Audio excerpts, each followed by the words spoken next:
All right, so maybe you had a big lifting session or you just feel a little stiff and you want to feel not stiff. Here's a few movements that you can use to feel even better in your body using just a suspension trainer.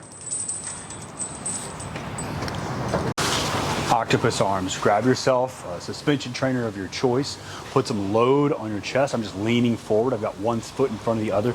It's not really important what's going on the lower half of my body. What is important is I'm gonna reach up and around with the top arm. I'm gonna reach down and up with the bottom arm, and I've got this forward pressure, leaning forward the whole time. So I'm going to switch arms like I've got two big tentacles for arms, and I'm gonna rotate the shoulders, rotate the elbows, rotate the wrists, all the way through the movement.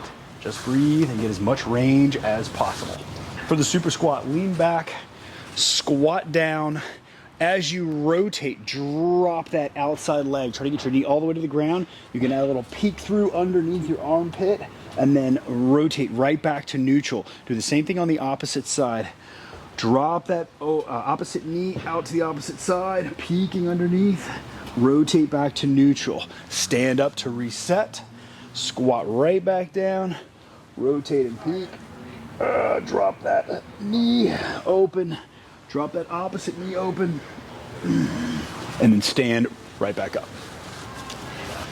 For the hip hinge to spinal extension, you're gonna stand just like you normally would, kind of leaning back, and then what I want you to do is put your hips back, load those heels, drive them into the ground.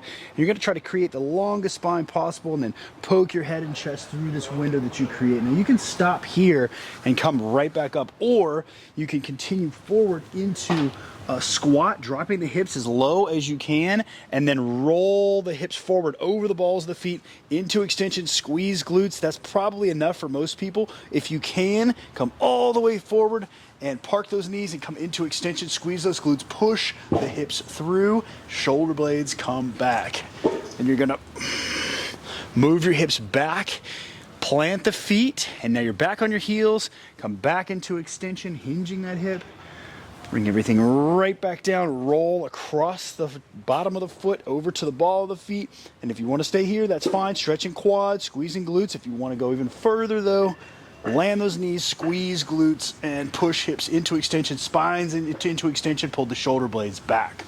And that, my friends, is how you do a very effective hinge to extend. If you found the content interesting and helpful, please like, subscribe, and share. We'll see you out there.